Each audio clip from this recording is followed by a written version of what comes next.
Ô Ed, vamos atualizar esse assunto aí. Nós estamos falando 2020, no ano seguinte você foi excluído da Ordem dos Pastores Batistas do Brasil.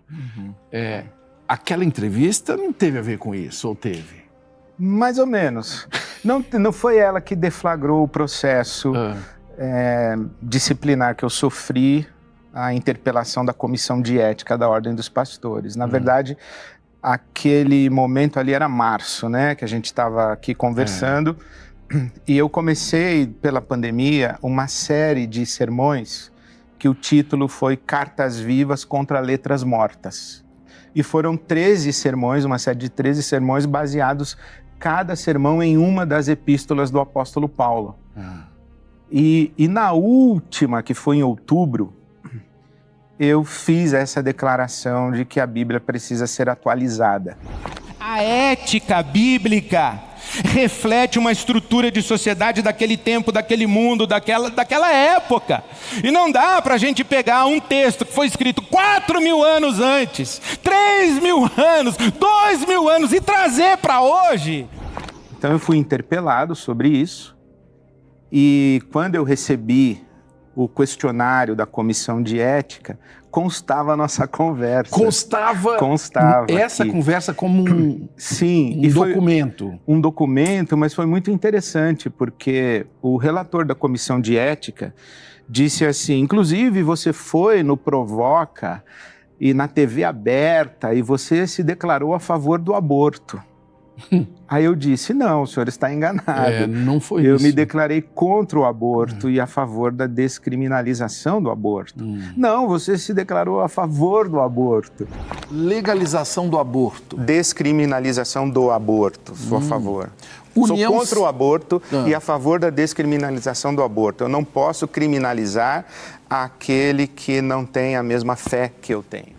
Aquele momento seria oportuno para eu ter declarado, impedido o relator da Comissão de Ética de seguir, né, com a relatoria, porque se ele colocava palavras na minha boca, ele nem prestou atenção naquilo que eu realmente disse, como é que poderia arbitrar um processo de disciplina a partir das minhas falas. Mas eu deixei seguir, esclareci.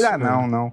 Eu deixei seguir, esclareci o que eu julguei que devia esclarecer, mas não foi suficiente, ou não foram suficientes os meus esclarecimentos. Pois é uma coisa, olha, vocês, olha, nós temos os momentos que nós temos, coisa que nós vivemos. O grupo que hoje governa a denominação batista no Brasil e a Ordem dos Pastores Batistas do Brasil tem uma lógica religiosa legítima, que eu julgo conservadora, que eu julgo fundamentalista, e eu não me enxergo nessa lógica. Sim. Então eles fizeram o que era certo aos olhos deles e eu respeitei. O grande problema é que não existe só um jeito de ser batista. Não existe só uma lógica interpretativa da Bíblia Sagrada. Não existe só uma maneira de você ler um texto sagrado milenar. O meu horizonte de leitura do Evangelho faz com que o Evangelho esteja em constante choque com a religião organizada, uma religião dogmática, uma religião moralista, uma religião ritualista, uma religião excludente, uma religião anacrônica. Eu critico isso o tempo inteiro. Sim. E isso que eu critico me expurgou. Te expurgou, faz legítimo, sentido, né? É lógico, ok. Jesus Cristo, cadê essa chave? Pamela, eu sou Jesus. Que honra, mas por que eu? Vim aqui levar-te, vim buscar todos os ungidos. Que venham os reinos. Que é isso? Que alegria estar aqui de volta. Outro Jesus? Não tem outro, só eu. Bem-aventurados os puros de coração, que não comem porco e não assistem TV aos sábados. Tá. Esse sim tem um reino de céu garantido. Tá certo, esse aqui é o Jesus Adventista, esse. Dá para se dizer que tem uma divisão no mundo evangélico?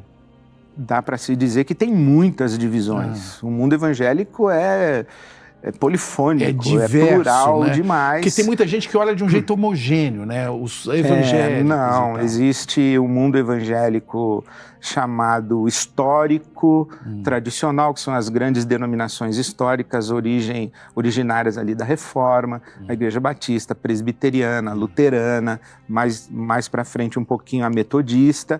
Aí tem o mundo pentecostal, tem as chamadas igrejas neopentecostais, tem tudo isso, mas mesmo dentro de cada segmento existe pluralidade também. Sim. Então, mas sim, eu acho, Taz, que assim como o Brasil hoje está cindido, né, você não tem mais uma zona cinzenta. Ou você é amigo ou inimigo, é de Deus ou é do diabo, é da luz ou é das trevas. Também o mundo religioso evangélico está dividido assim. Por que nós estamos nesse momento? Sabe me dizer, não?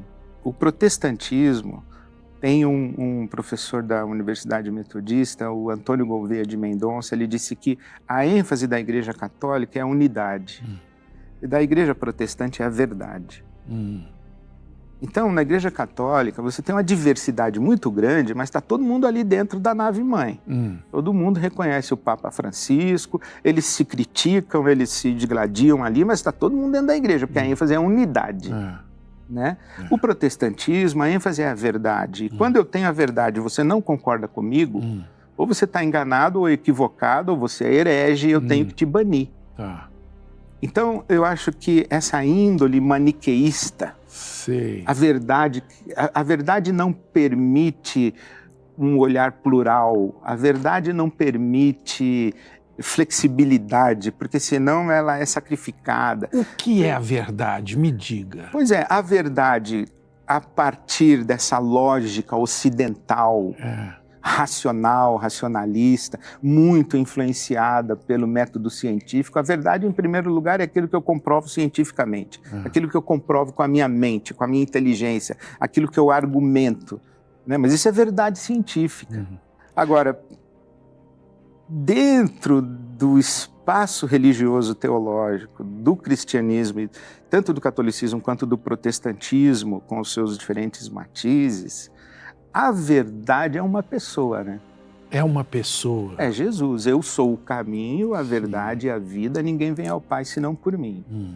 Então, quando a religião cristã transforma a verdade, que é uma pessoa, e a essência da experiência de fé, que é um relacionamento com uma pessoa, Jesus Cristo, em um conjunto de doutrinas racionalmente elaborado, interpretações você humanas, você né? dá as interpretações humanas que sofrem a força do tempo, da cultura, do contexto étnico, econômico, político. Quando você pega uma interpretação, privilegia uma em detrimento de todas as outras e diz que essa uma é a verdade, você trai a própria comunidade da experiência da fé e a pessoa, né? Porque a pessoa é maior do que a doutrina que tenta descrevê-la ou explicá-la. Sem a fantasia do Jesus bonzinho, sigo o Nazareno louco da revolução. Não um santo, barba feita, cabelo lisinho, curto aquele acusado como beberrão, que sem drink lá na festa fez da água vinho. Sou mais esse que jantou na casa do ladrão, que abriu mão de seu primeiro pra reinar sozinho. Ora Deus que ele me faça o último cristão. Vamos ver o que o pessoal quer te perguntar. Vamos depois ver, de tanto tempo que você ficou curioso também. Aqui. Vamos ver, ó. Alberto Bittencourt, o que torna a homossexualidade pecaminosa, além do que consta no Velho Testamento? Ele pergunta, um casal homossexual pode ir para o céu? Bom, tem uma pergunta dividida em duas partes. O que torna pecaminoso, além do Velho Testamento, é a interpretação das falas exatamente do apóstolo Paulo. Romanos, capítulo 1, e primeira carta de Paulo aos Coríntios, o capítulo 6, quando ele diz que os homossexuais não herdarão o reino de Deus. Então também consta do Novo Testamento, ok? Segundo, um homossexual pode ir para o céu dentro da melhor compreensão da lógica cristã e da teologia cristã. O que salva não é a sua identidade de gênero, sua orientação de gênero, não é nem mesmo o seu sexo. Quem salva é Jesus Cristo. Então eu não posso chegar no céu e dizer assim, olha, eu estou salvo porque eu mereci.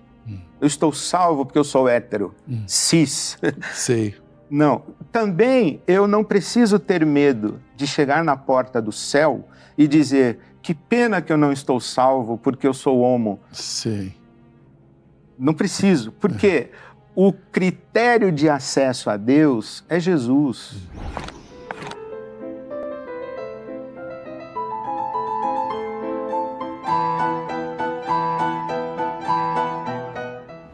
Como se livrar desses preconceitos que a gente sabe que existe, né? Olha, Taz, eu acho que isso que a gente está fazendo aqui é uma forma da gente caminhar nessa direção. Conversar, esclarecer, estudar. Quando eu digo a Bíblia precisa ser atualizada, não precisa ser muito inteligente para entender que eu estou dizendo que precisamos fazer uma leitura atualizada do que a Bíblia diz. Eu não estou querendo escrever outra Bíblia. Sim. Um texto milenar que eu reputo como sagrado, inspirado por Deus. Eu chamo a Bíblia de palavra de Deus. Eu vou querer fazer retoque na palavra de Deus? Eu não sou insano dessa maneira. Agora, eu preciso ler com inteligência aquilo que foi dito 2.000 anos, 3.000 anos atrás.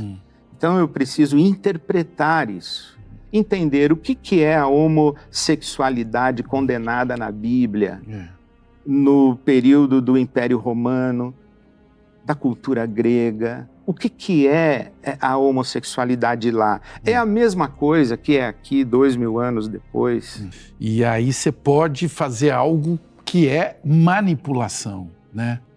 Eu acho que tem gente que se esconde atrás das suas taras, né? Aí agora a gente pode pedir ajuda para o nosso amigo Freud. Que é isso? Não é? É mesmo? Que tipo de tara? Não é? Por exemplo, olha o que a inteligência, se eu entendi adequadamente, o que eu condeno em você, aquilo de mal que há em mim, que eu vejo em você.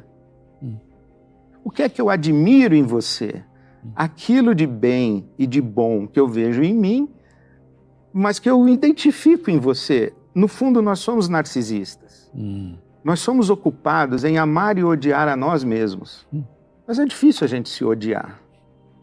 Então eu odeio o outro. É melhor, né? É mais confortável. Eu odeio o outro. Agora imagine um homem desse no púlpito. Ai, meu Deus. Eu estou imaginando no púlpito do Congresso. No Congresso também? Não, imagine um homem desse, uma mulher dessa que fala autorizada por Deus. Por Deus, é a palavra que está saindo da Deus. boca dela. Que poder, hein? Muito. O poder aqui tá ali, ó. Você sabe que todo mundo aqui pode fazer perguntas, Então, é só lá. mandar a hashtag provoca. Gisele Santos, como lidar com evangélicos que agem na base do ódio, do castigo ou do merecimento? Aí tem ódio, castigo e meritocracia, né? Quer dizer, não tem nada a ver com evangelho, né? Inclusive eu tenho dito isso, que o Brasil está cada vez mais evangélico, né? Nós estamos aí com data marcada para nos tornarmos evangélicos, a maioria religiosa do Brasil. Isso. 2030, 2034, estatisticamente a projeção é mais ou menos essa. Então eu tenho dito, olha, o Brasil está se tornando cada vez mais evangélico, mas não necessariamente mais próximo do evangelho. Então essa pergunta, né, como eu posso lidar com um evangélico que atua na perspectiva do ódio, do castigo e da meritocracia, né? A pergunta é, como eu posso lidar com um evangélico que não vive o evangelho? É basicamente. A única resposta possível é vivendo você o evangelho, né? Porque se o amor não transformar a outra pessoa, o ódio não vai transformar. Se eu falar em português, o diabo entende, Marco Aurélio. Se eu falar em inglês, is my friend Jesus, o diabo entendeu. Se eu falar em hebraico, Asherei, Raish, Asher, Lohalabat, Satire, Shaime, Maler, o diabo entendeu tudo. Mas se eu falar em línguas estranhas, Aramandô, Pega, Shebia, Lapracandarábia, Shamandarafai, Urebadarabandarábia, entende aí, Satanás, eu quero ver, entende? Arabandarachanda, entende essa? Será que a gente vai conseguir sair dessa enrascada? No próximo bloco eu quero olhar mais de perto um certo grupo de líderes religiosos que estão sempre de olho num poder muito secular, material, eu diria, bem concreto mesmo, com o meu convidado, o pastor Ed Renekiewicz. Até logo.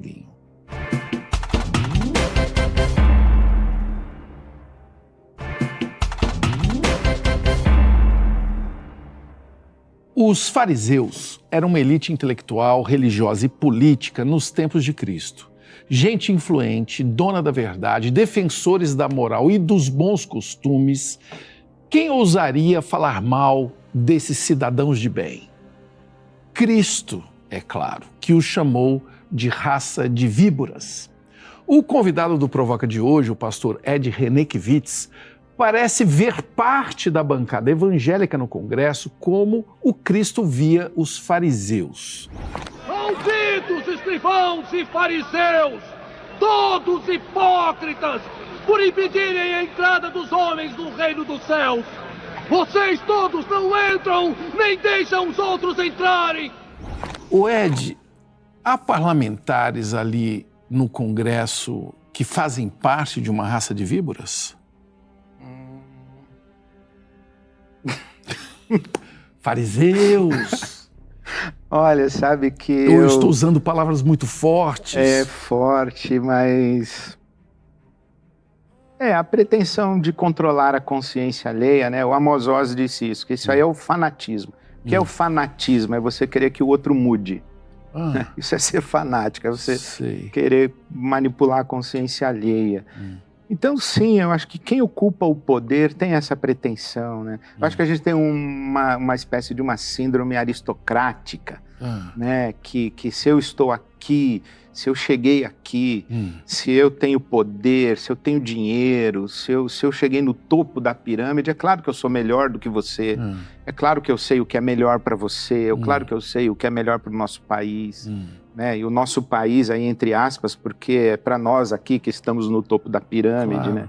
Então, quem ocupa o poder, eu acho que tem uma índole de raça de víbora. Jesus tinha uma palavra, às vezes, muito direta, né? Muito sincera. Sempre. Inclusive, obviamente, eu estou falando na hora de ser agressivo contra algo que ele percebia como uma ameaça à fé, é isso? Ele chama Herodes de raposa, né? O rei ele chama de, vai dizer aquela raposa que ele não tem nada a ver comigo, eu vou fazer o que eu quiser, aquele que não dê palpite na minha vida. Sim. Mais ou menos assim, né? Sim.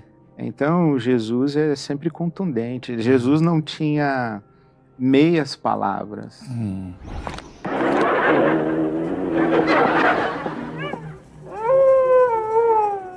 Jesus falava, vende o que você tem e não precisa dar para mim. Né? Exatamente, né? Dê aos pobres. Como alguns pedem descaradamente. Dê para mim na minha igreja. Eu tenho que te perguntar uma coisa, eu às vezes fico zapeando na televisão e vejo uma sequência de pessoas pedindo Pix, é isso mesmo? Sim. Em nome da fé?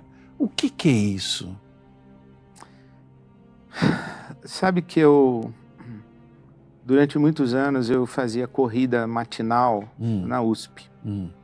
E tinha uma das paredes dos muros da USP pichado dizendo assim, o inferno é mais barato. E eu contei isso no meu sermão e o meu amigo disse, passa lá e picha do lado, mas o céu já está pago. Né? E eu acho que tem um pessoal que acha que o céu não está pago.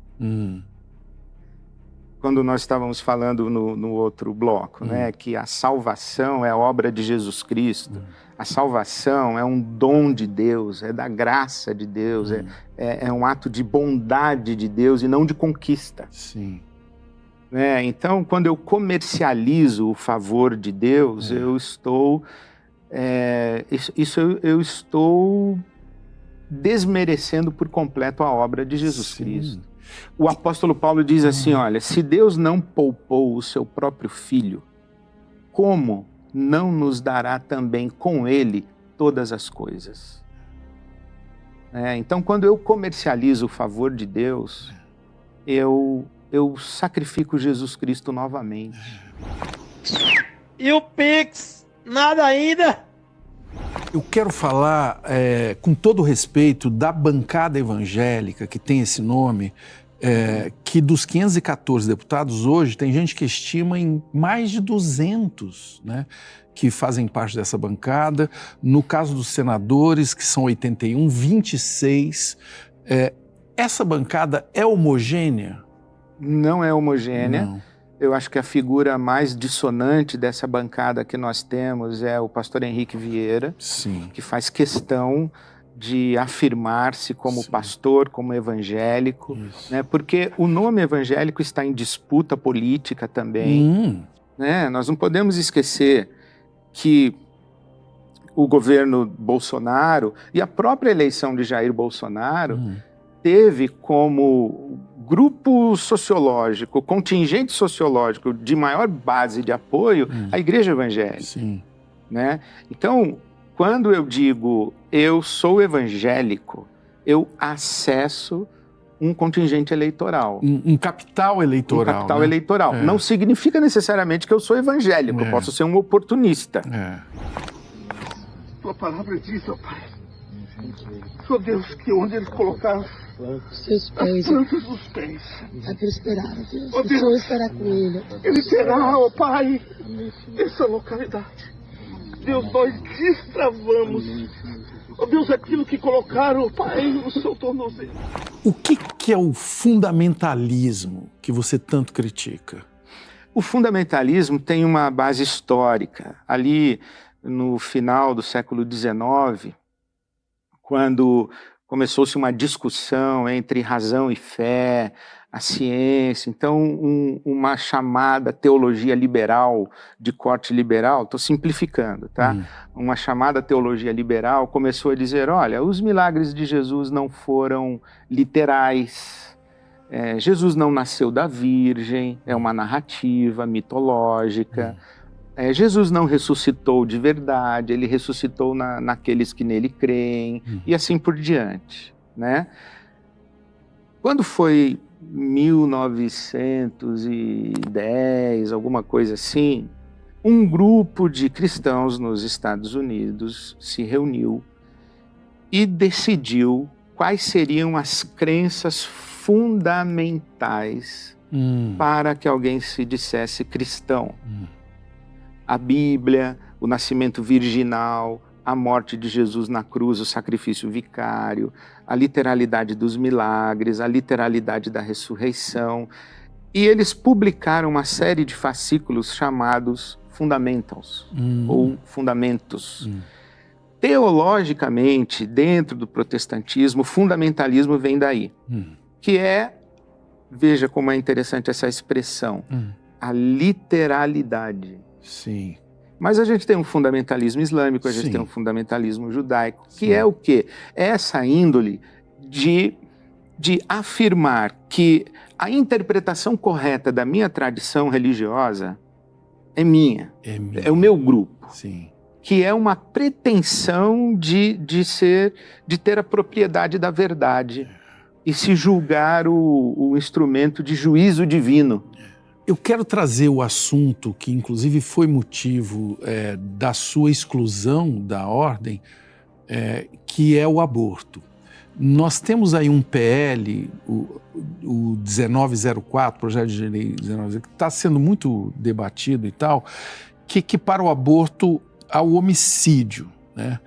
A bancada evangélica, em sua maioria, apoia. E você?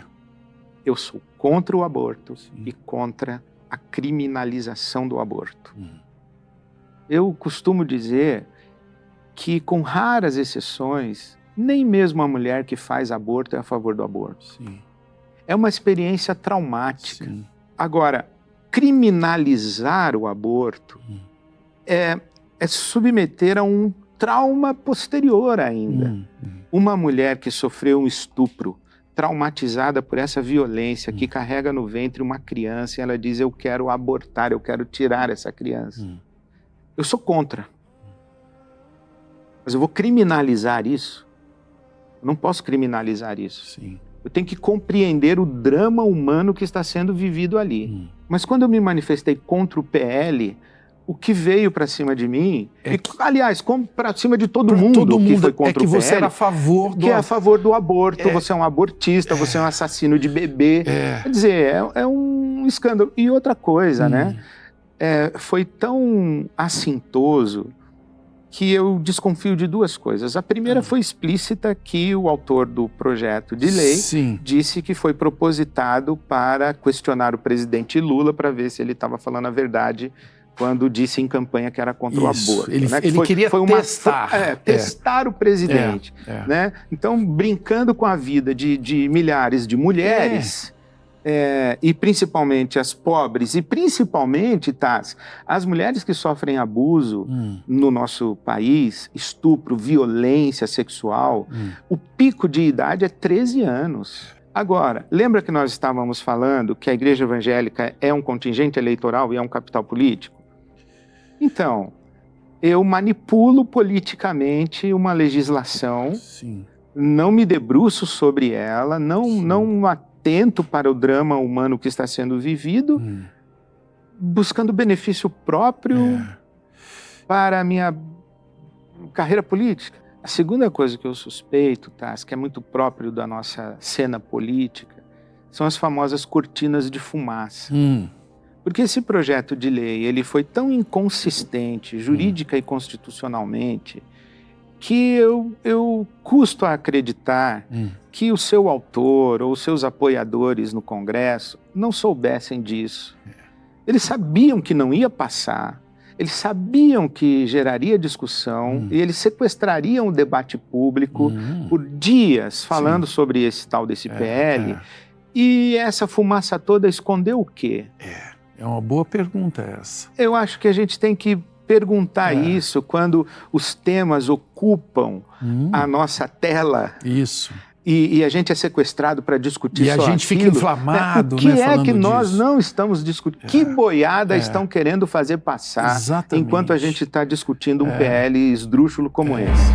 Ricardo Avengar. As religiões, principalmente evangélicas, não aceitam que uma fé diferente da delas possa estar correta e ativamente buscam ocupar espaços de poder. Ele afirma isso. Como evitar que uma abordagem tão excludente como essa resulte em tirania? Eu penso, e aqui citando novamente o Amos Oz, ele fala que o futuro da convivência no planeta passa por uma conversa entre as tradições religiosas e especialmente por uma conversa entre os moderados de cada tradição. Não dá para você pegar um extremista islâmico com Hamas e sionista radical para conversar, não vai dar certo. Então você tem que pegar os moderados de todas as tradições para que eles façam pactos de coexistência, de convivência, etc. Agora, isso é uma responsabilidade dos religiosos. Do lado de fora, das tradições religiosas, eu acho que nós temos que trabalhar para fortalecer a sociedade civil, fortalecer as instituições republicanas. De que jeito? Fortalecer o Estado laico, fortalecer a nossa democracia, promover a educação, promover o rigor da lei. Eu acho que o nosso país está uma bagunça democrática. A democracia está em risco. Está em risco não só porque houve uma tentativa explícita de um golpe, né, de um governo golpista e de um golpe que foi articulado, etc., mas as nossas instituições estão sob júdice. Né? As relações entre os três poderes, o nosso famoso sistema de freios e contrapesos, né, está em discussão, porque o judiciário faz política, o legislativo administra orçamento, o executivo fica na mão do Congresso. Quer dizer, isso é uma democracia frágil. Isso revela o quê? Isso revela que nós corremos sérios riscos de ver o passado se repetir, porque é nesse contexto que surgem os líderes populistas, os salvadores da pátria, os oportunistas, figuras que são muito mais encantadoras de serpente do que estadistas. falar? Pode falar, general. Pode falar. Então cala a boca. Brasília, pacata e ordeira. Brasília, desliga essa droga, então. Como repórter da Rádio Planalto, me sinto... Você não quer se candidatar a alguma coisa? De jeito nenhum. Não quer. De Pô, jeito que nenhum. pena. No último bloco do programa, nós vamos passear pelas praias de Santos, do Rio, para chegar nos mares da Letônia. As origens do pastor Ed Renekiewicz. Será que é de lá que veio esse nome chiquetoso dele, Kiewicz? Até loguinho.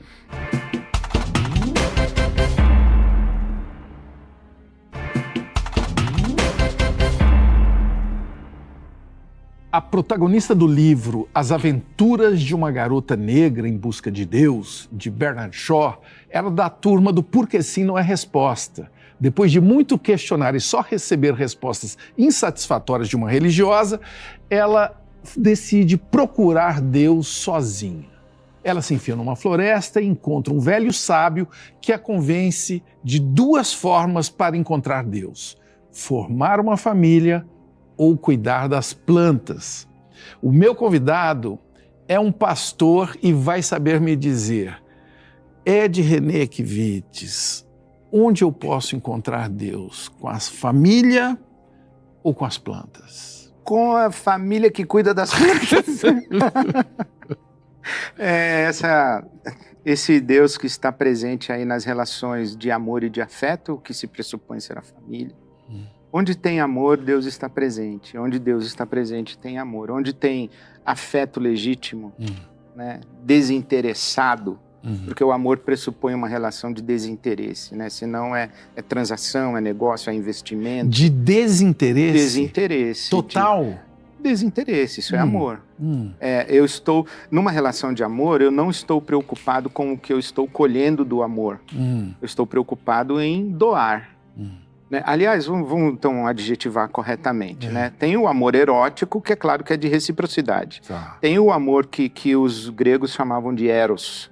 Tem o amor filia ou filéu, que é o amor da amizade. É claro, se você me liga e eu nunca te ligo, a amizade esfria, então tem que ter reciprocidade. Mas o amor divino é o chamado ágape. Esse amor aqui é um amor abnegado, é o amor desinteressado, é o amor sacrificial, é o amor dadivoso, doador.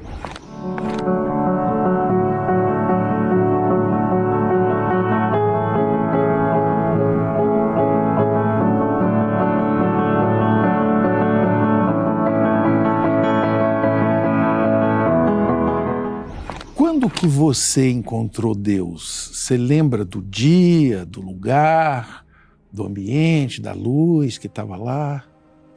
Não, mas eu lembro de muitas vezes em que eu encontrei, que eu tive experiências de dizer: isso é Deus. Isso é Deus comigo, isso é Deus em mim, isso é Deus ao meu redor, isso é Deus fazendo coisas que não fosse Ele não teriam acontecido. Mas eu cresci praticamente dentro de uma igreja batista. Com 11 anos de idade eu fui batizado.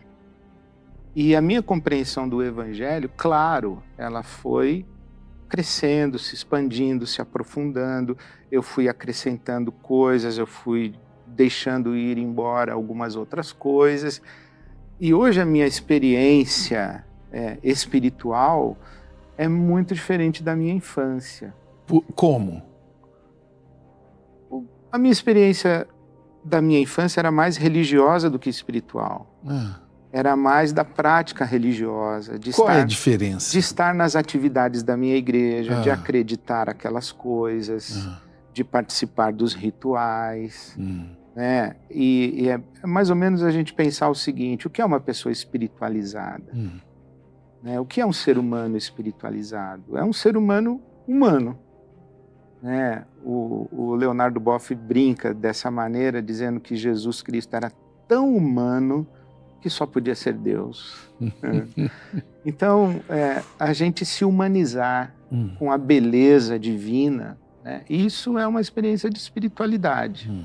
Então, tem muita gente que tem prática religiosa, mas não é uma pessoa espiritualizada, né? Não se humanizou, ou, como eu prefiro dizer, não se tornou crístico. né? Não é um ser crístico, iluminado, amoroso, etc. Né? É religioso, mas não é crístico. É esse aí. Seus documentos. Documento? Carteira de identidade. Moço, só vim pagar uma promessa. Santa Bárbara me conhece. Pra que carteira de identidade? Pagar uma promessa? Pensa que nós somos idiotas? Kivitz vem de onde? Letônia. Letônia, Vem chegamos da lá. Letônia. A Letônia é muito longe, né? Os seus avós? Letônia, Estônia e Lituânia, Isso. Mar Báltico ali. Lá Quando teve a Revolução, 1917, teve uma primeira leva de imigrantes que vieram da Letônia para o Brasil e outras se sucederam. Os meus avós paternos vieram nessa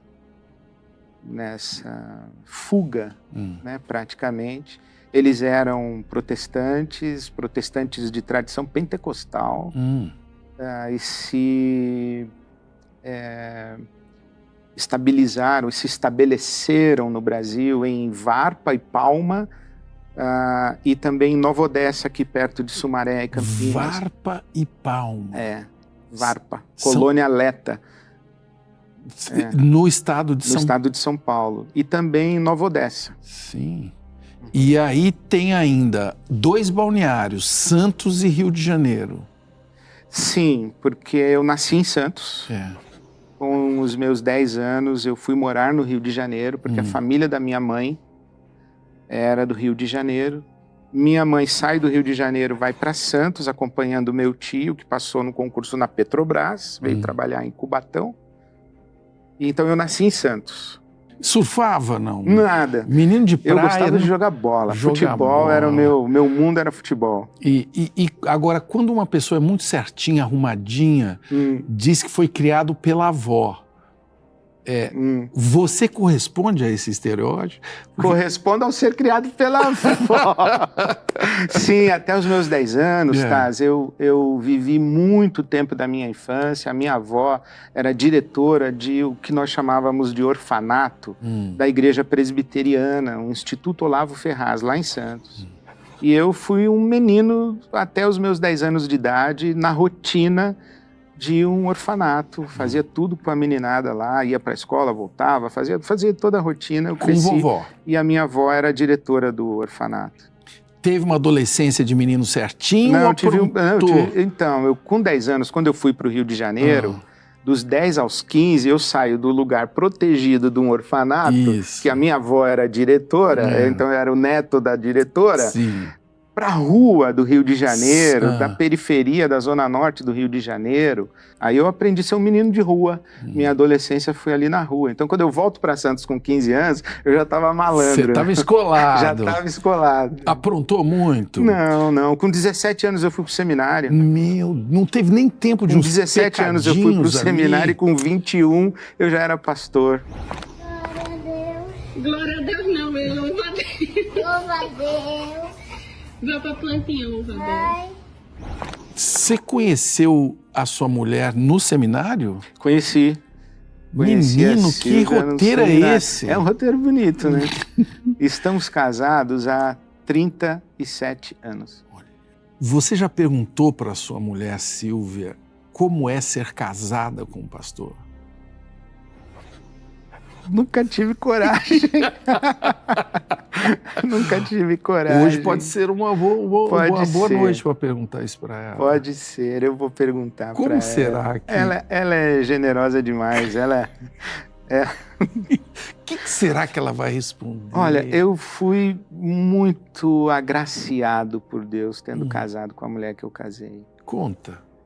A Silvia tem uma espiritualidade de uma pureza e de uma simplicidade de fé que eu gostaria de ter.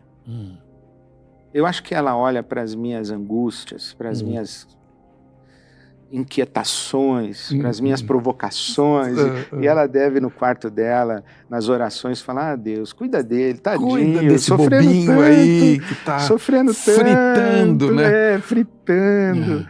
E Silvia é uma mulher maravilhosa. Eu não tenho como exagerar na beleza dela. E quando que você escolheu ser evangélico ou nem precisou? Você já estava desde sempre? Olha, eu não precisei escolher. Eu acho que eu fui no piloto automático por um bom tempo, até quando no ano 2000. Eu já era pastor, estava casado, tinha filhos. Eu tive uma crise de fé. Aí eu escolhi ser evangélico. Se Deus é amor, como é que ele manda pessoas para o inferno? O inferno existe mesmo? O céu é um lugar para onde a gente vai depois da morte ou é um estado de ser, um estado de espírito? Tudo aquilo que estava sendo construído na sua cabeça, você falou, não, isso não vale. Porque, Taz, quando você vai de verdade conversar com o ser humano, ouvir o que ele pensa, como ele sente, e a figura pastoral tem um privilégio que eu considero sagrado, né? Que é o espaço sagrado de ouvir confissões. O pastor ouve confissões. Então eu acompanho esse drama humano, as angústias, as mentiras, as falsidades, as hipocrisias, os despertares de consciência, as conversões assim a olho nu. Eu vejo uma pessoa mudar. E as coisas que eu fui vivendo na minha prática pastoral, elas não eram compatíveis muito assim com a minha teoria. Sabe, a teoria não dava conta. E se eu fosse fazer valer a minha teoria, eu tinha que mandar um montão de gente aqui pro inferno. E eu falei, bom, entre mandar esse pessoal pro inferno e rever a minha teoria, eu prefiro rever a teoria. E esse foi um momento muito especial para mim. E doloroso? Muito doloroso, mas eu dou graças a Deus por tê-lo vivido. Eu lembro que eu fui procurar no meu orientador espiritual, eu disse para ele, eu acho que eu estou perdendo a fé. E ele foi muito sábio, ele disse, sim, você está perdendo a fé no Deus que lhe ensinaram.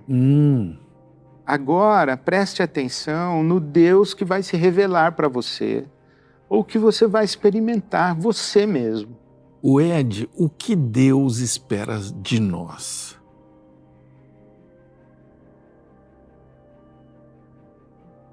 Lembra do Caçador de Pipas? Esse livro, e teve o filme também, eu assisti o filme, O Caçador de Pipas. E é uma cultura muçulmana ou indiana, não lembro direito, mas eu acho que era dentro da religião islâmica, e o pai está falando com o filho, ele diz assim, o único pecado que existe é o roubo, é roubar. Tira a barba.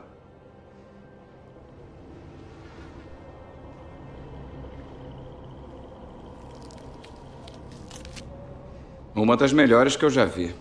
Tira o turbante.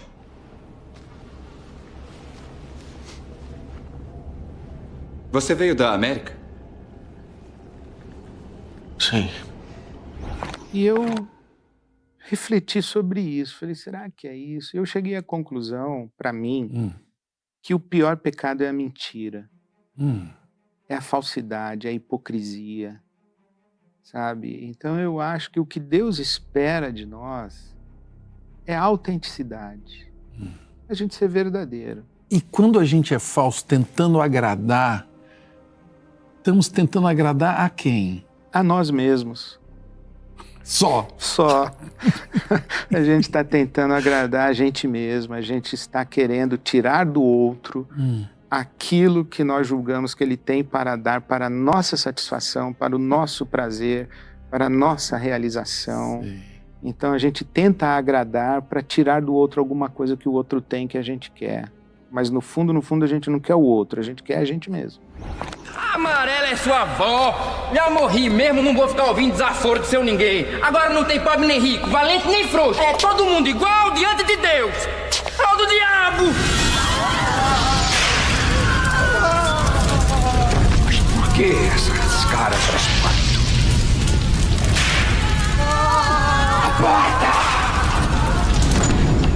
Por acaso eu sou algum monstro? Eu tenho uma pergunta muito importante para você. Devo me preocupar com o inferno? Não, não se preocupe. Como eu já fui expulso mesmo, se eu não tivesse sido expulso, eu tinha que dizer que sim. Sim. Mas eu penso que foi o meu tio, que era um homem que não era um homem da fé religiosa. Mas toda vez que ele falava de Jesus, ele chorava. E eu queria convertê-lo, né? Eu queria catequizá-lo. Sim. Queria que ele se convertesse para ele não ir para o inferno. Convencê-lo imediatamente. Porque se ele não se convertesse, ele ia para o inferno. E um dia ele me deu um cartão escrito assim: Deus dá ao homem que o procura um jeito de encontrá-lo. Deus vai te encontrar, ou você vai se encontrar com ele, ou se é que já não se encontraram, né?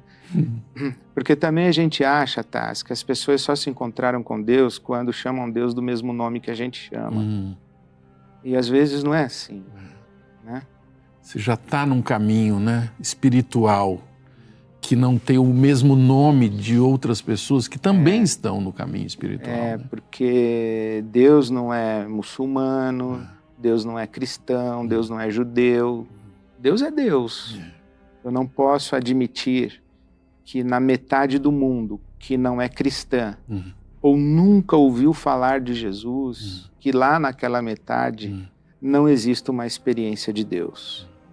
E se é possível que na metade do mundo que não conhece o cristianismo, nunca ouviu falar de Jesus, exista uma experiência legítima com Deus, eu posso acreditar que nessa metade do mundo que já ouviu falar insistentemente, superlativamente de Jesus, que exista também uma experiência legítima de Deus fora da tradição, que é a minha.